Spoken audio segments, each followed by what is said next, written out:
Hello folks. It's 710 years since the Battle of Bannockburn. This is the Heritage Centre, the statue of the great man Robert the Bruce behind me.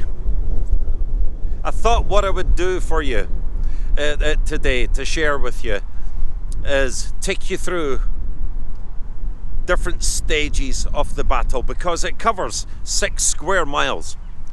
And although the Heritage Centre and just below it here will play a significant part on the first day of the battle, the battlefield itself is much larger and it encompasses a much larger area with many different events taking place over the 2 days. There are about 12 stages to the battle, and I'm going to attempt to condense them for you today and take you to various points of the battlefield and explain the movements of both armies and what culminated in the greatest ever victory for the Scots.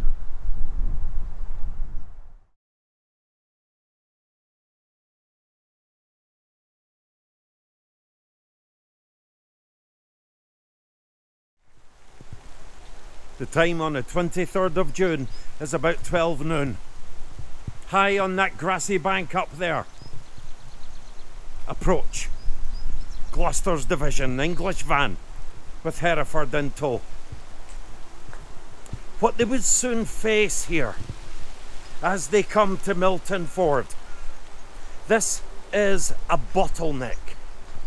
So what they would soon face here as they came down to this narrow route across the ford are thousands of Scottish pikemen under Robert the Bruce formed up here. They say the Scots were seen straggling under the trees. Henry de Bohun would be ahead. He would cross here.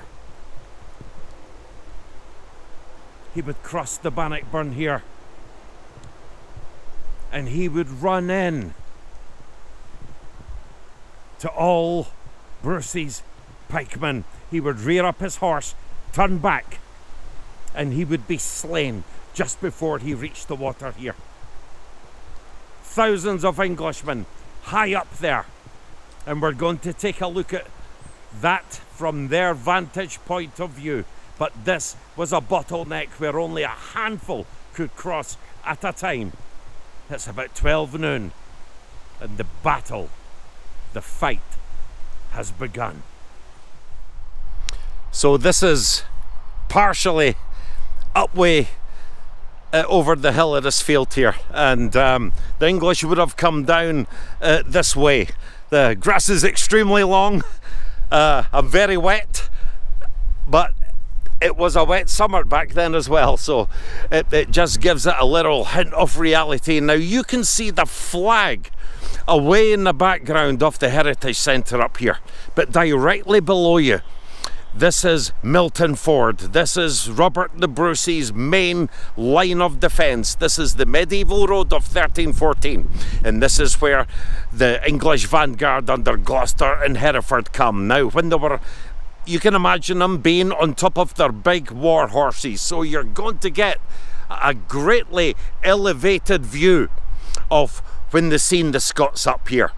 They would have rushed down because the banking there is quite steep, so they would have rushed down and across and down the mill lade this way and across the ford, but they would soon have found themselves congested and a very difficult area for them to penetrate. This is Scotland's Thermopylae. It's where few men could hold back thousands of men.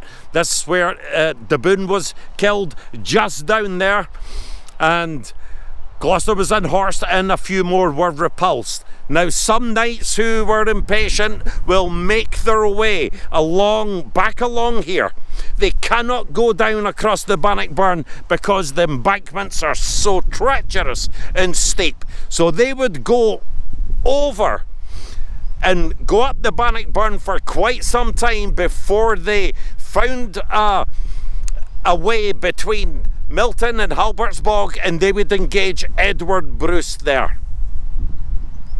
The other knights who got impatient here, who could not get in on the action, Clifford and Beaumont, so they would perform their own flanking movement to the northeast, and they would come back along this way and up and over the Cat Craig, which we're going to look at on their way to the Carse.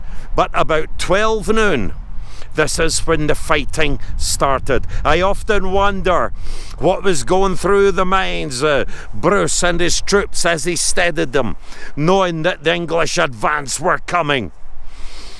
Once he was engaged in action, Edward Bruce, his brother, not far beyond there, would have heard him. Gloucester is in reserve. They would have, Douglas is in reserve. They would have heard the clash between Gloucester and Bruce's troops. Further up, Moray protecting the St Ninian's Way. They would all have heard this. This is the New Park on the left and the dry field away to the right hand side over there. But when action was finally in motion, going into the mindsets, the morale, the brotherhood of all these soldiers sticking together behind their leader is absolutely fascinating when they're facing the best army in the world. Because Gloucester has been unable to penetrate Robert de Bruce's division at Milton Ford, knights start to explore the west and the east. So Clifford and Beaumont, they ride to the northeast. But young knights follow the line of the Bannockburn, which is along those trees along there.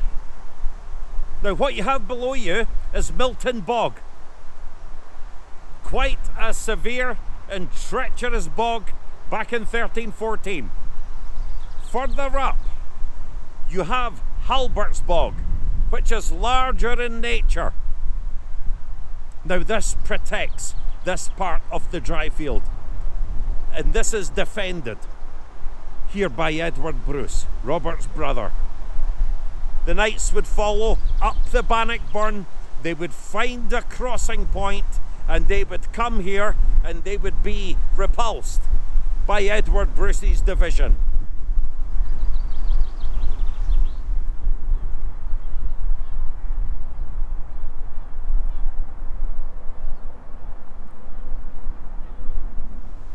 The area known as the Bloody Fold, the Bloody Field, where it's thought that Edward Bruce engaged the English between both bogs, is that second cut field directly in front of you there.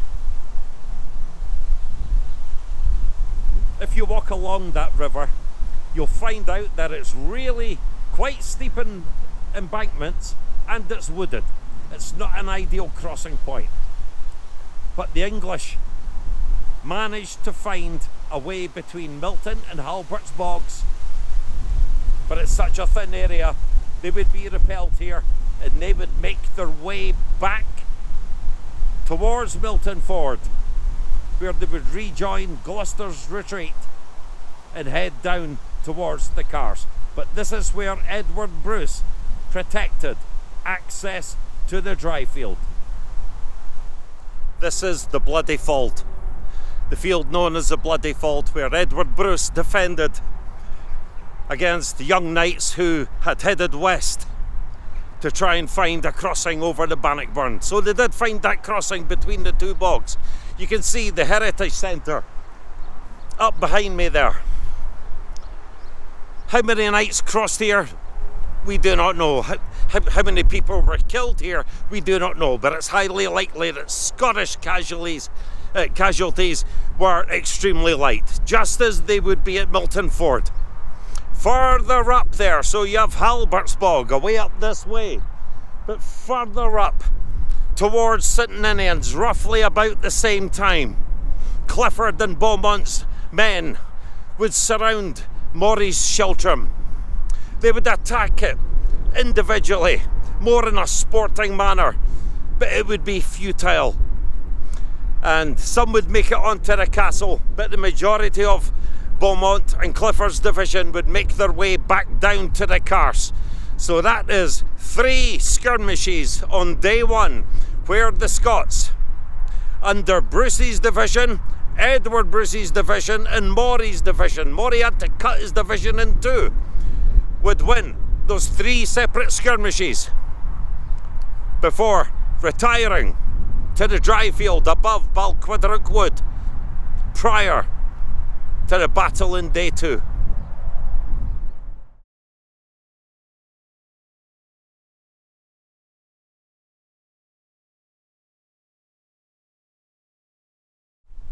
All this while, with Bruce, Edward Bruce and Maury in action, Douglas would remain at a centre point on the dry field with his division, ready to be on hand to anyone who needed help. So Clifford and Henry de Beaumont, they are unable to get into the action way behind me there, which is Milton Ford. Now you have to remember that how big this English army was, and they would still have been travelling down the Falkirk to Edinburgh road. They would have heard that action had started. They would have quickened their pace. But once the fighting had started, because Bruce had created that bottleneck, they would have been more than eager to get in on the action. So what they've done, Clifford and Beaumont, Thomas Gray tells us, and his son wrote the Scala Chronica, that him and 300 men, Clifford and Beaumont with 300 men, came this way along the Cat Craig, because the embankments here of the Bannockburn are at one of their highest, steepest and most treacherous, impassable for horses. So while the English army, Edward II and the rest of them, are coming down there, Beaumont and Clifford and the knights are making their way along the Cat Craig here, and they will make their way down towards the Carse, and then they'll keep the open ground along the Carse in order to outflank and come into the dry field from another area. This is where they would be met once they reach there by Maury's troops.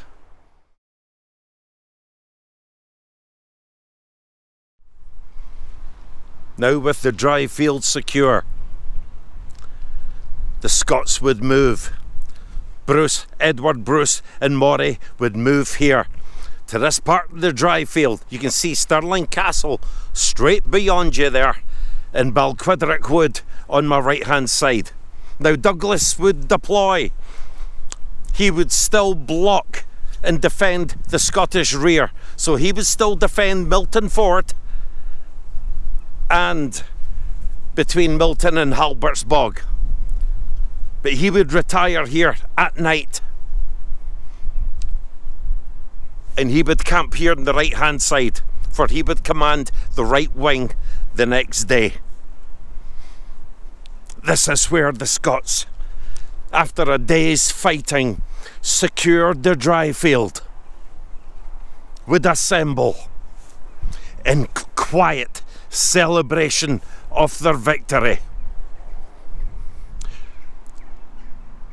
In the far distance there, you can see St Ninians Kirk just poking its head out of the woods. That was built in 1242.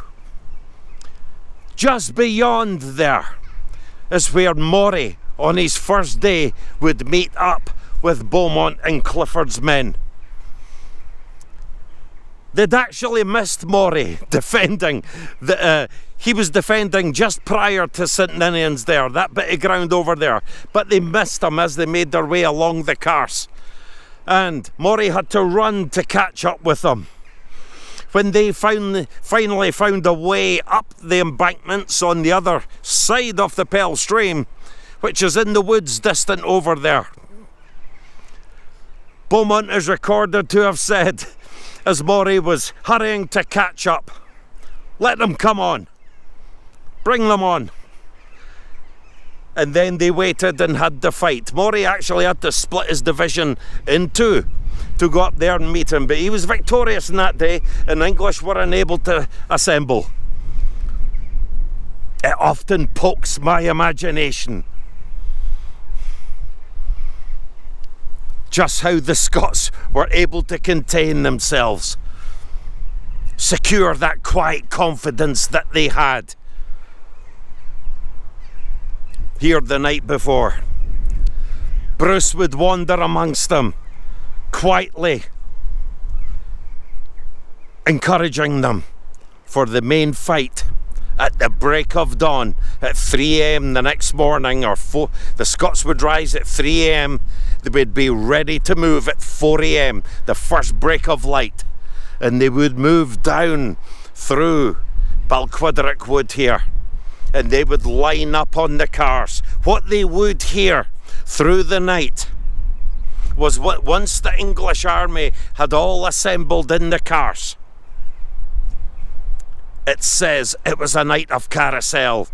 It was a night of celebration, because the English were going to engage in a fox hunt and a massacre of the Scots the very next day. They got drunk.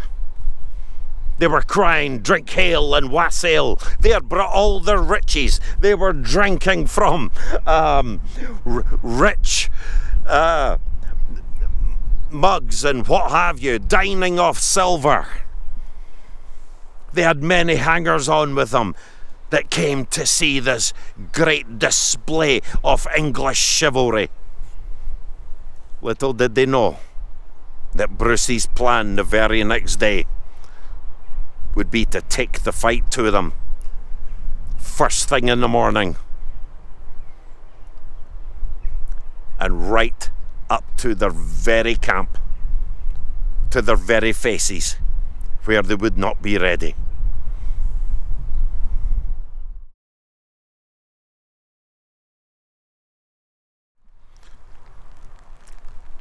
Behind those trees lies the railway line, and behind that lies where Balquiderick Woods would have stretched out. So if you can just imagine, maybe another 70 to 100 yards beyond the trees in front of you here,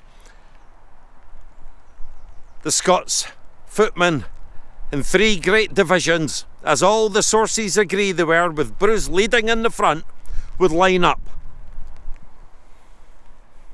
And when they lined up, their objective,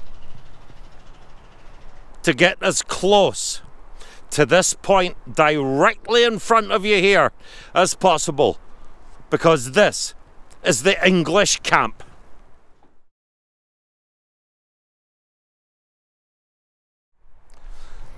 The Scots would get close. They would be well hidden under that 4 AM cover of the backdrop of the woods until they got to this point. Now, when the Scots came, they reached a certain point. Now, James Douglas, the Black Douglas, is out there on the right wing. Bruce is in the centre here. The Scots would stop and set their pikes. The English, when they saw the Scots, they were astonished, because what they said was, at first the Scots are very far away, and all of a sudden they're upon them. They're directly in front of them. Because the English mounted in great alarm, they were drunk from the night before, they were not ready, they mounted in great confusion, the sources say. The Scots were able to get up again, move forward again. Douglas is said to have run from that far side before they knelt down again and set their pikes. Now the purpose of setting their pikes was when each knight and rider weigh a ton weight, whether you're moving forward with large pikes or not, 14-foot pikes, you do not want to take that impact. So they dunt the butt of their pikes into the ground so that the ground takes the impact. This is the centre where Bruce was. Directly in front of you here, the cavalry charge would have been coming your way. The objective, to close off the distance between the Bannockburn over there and the Pell stream way over that way, another side of those trees. That's 830 yards. Now, that gives you a charge of about 800 knights. And another 800 behind that, and another 800 behind that. Not to mention all the foot soldiers, which are between 15,000 17,000, which will be pressing in from the back. This is the killing fields, folks. This is where it all took place. There are, unseen to the eye from this position, but there are pools of water all along this course and undulations in the ground. Ideal camping for the watering the horses and watering the soldiers. Access to water, hugely important with an army that size. The archers would be trapped behind the knights. They would not be able, they had to shoot in a high parabola. When you consider the height of a mounted knight, they were hitting their own men in the back. But whereas our pikemen engaged the knights right here, our archers would have had sitting targets, able to fire volleys into the knights.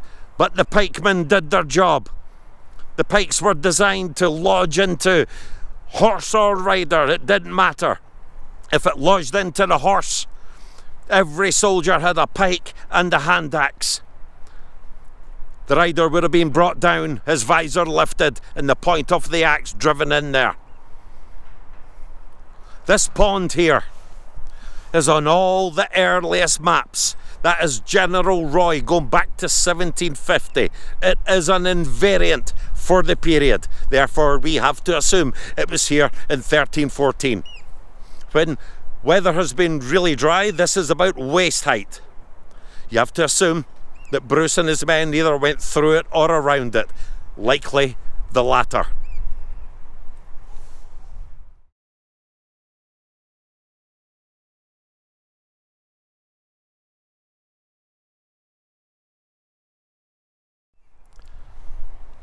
Where you can see the A91, the Bannockburn goes under that at the Great Bend, and it swirls around and comes back on itself way behind the knoll there, as does the Pell stream, and you have the confluence of the two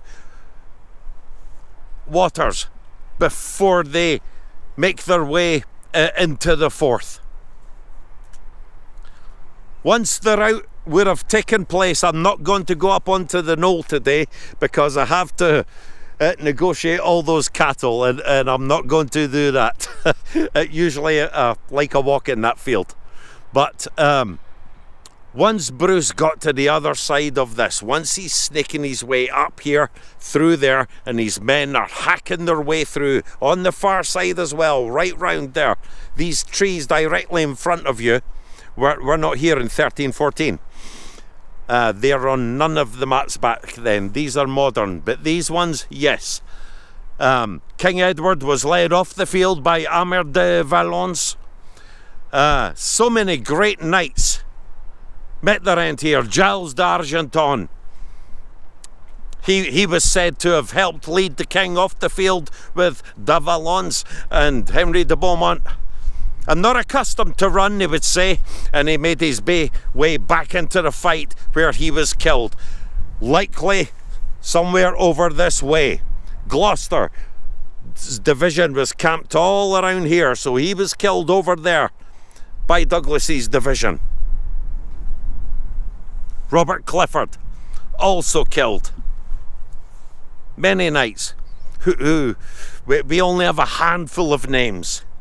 But all the soldiers, all the nameless people, faceless people who will never know, who sacrificed their life on the Scots side and who perished on the English side as the invader.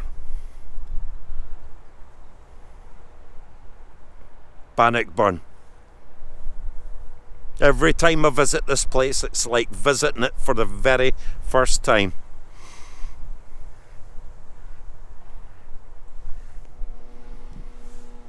It's said that King Edward, when Amar de Valence seized his reins and the other knights tried to lead him off the field, it was against his will. He was fighting furiously. But it was lost. The battle was lost. The rout took place. The Scots pikemen were now hacking their way through. There was no room for the knights to move in either way. So when the rout took place, when they broke, when they went behind the knoll there, when they scattered way over the other side there for the Bannockburn, which was muddy, swollen with rain and the tide, many of them weighed down with armour, stuck in the mud, awaiting their inevitable fate when the Scots soldiers caught up with them.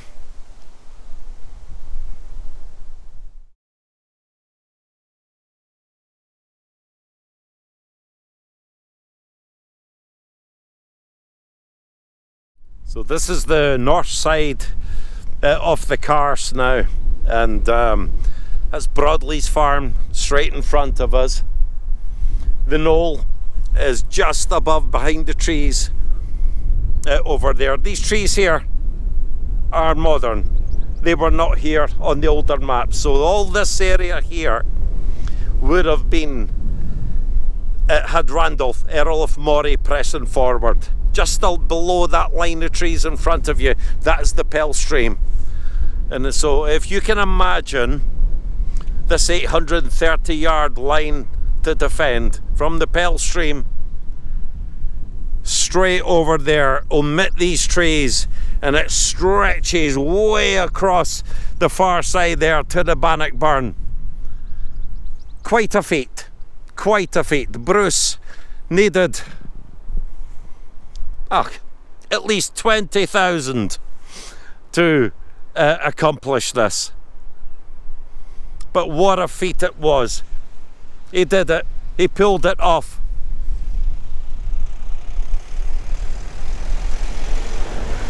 Never before, or never again should I say, would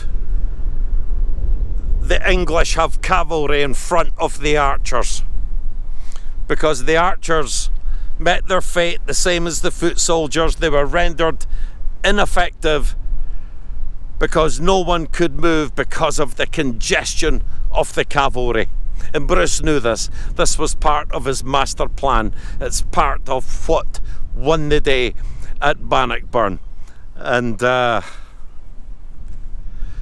it's such a historic place. It's such a historic field. And the plan that Bruce had, you're talking about a genius who knew the ground and was able to use the ground so well in his plan and in the destruction of his enemies, and also in saving the lives of his own men, with how he worked the Sheldrums, how he worked them with the butts of the pikes, how he knew that to close off the Carse and pen them in like sheep where they had no room to manoeuvre, he got to within 60 yards. And those knights needed 100 yards to get up their maximum momentum, so that when they collided with the enemy, they could do their maximum damage. The more lives, the more ground he closed off, the more lives he saved.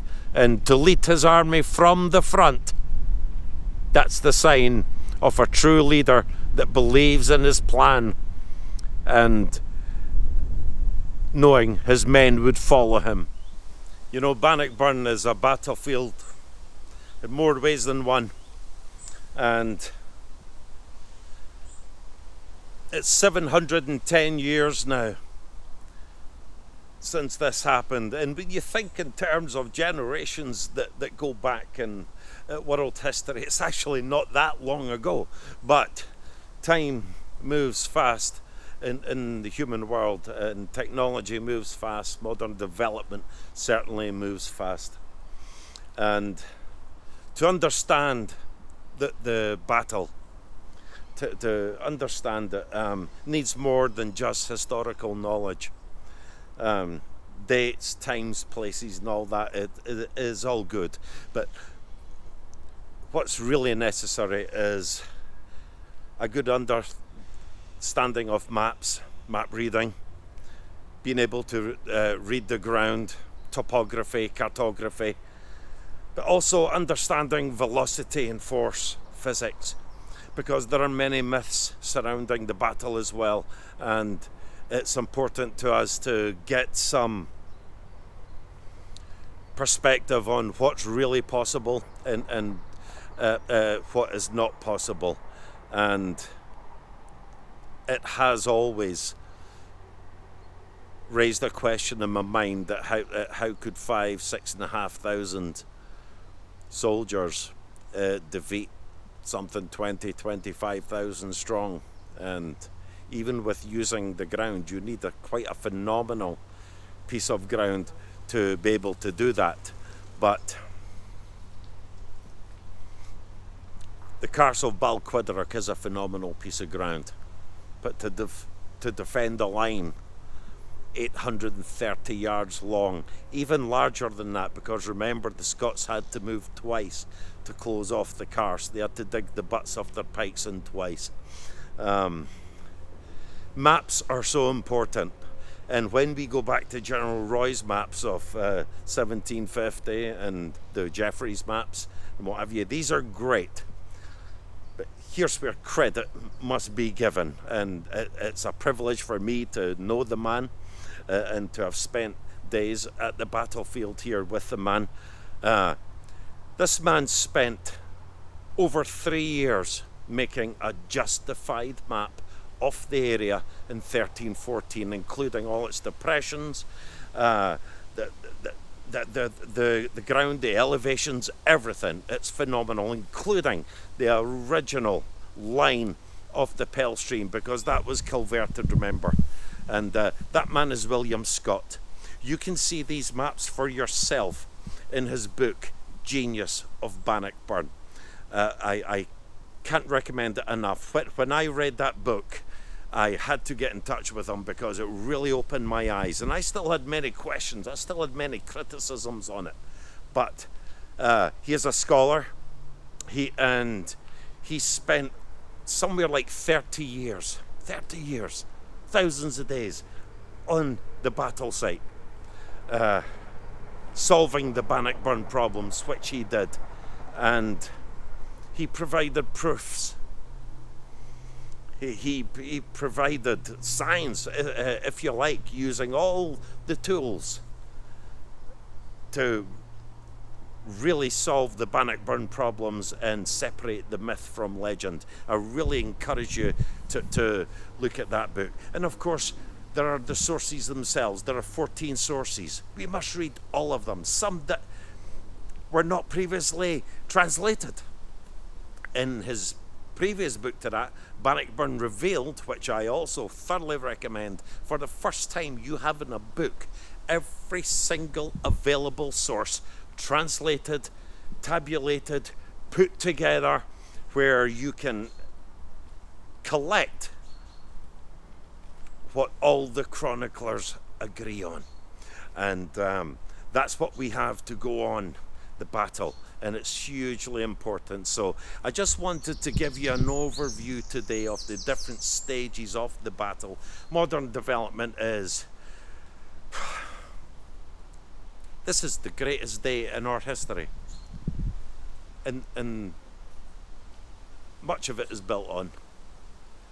Some of it is still intact, but to save what's left, it involves us having a knowledge about it, because it's your battle. Bannockburn is your battle.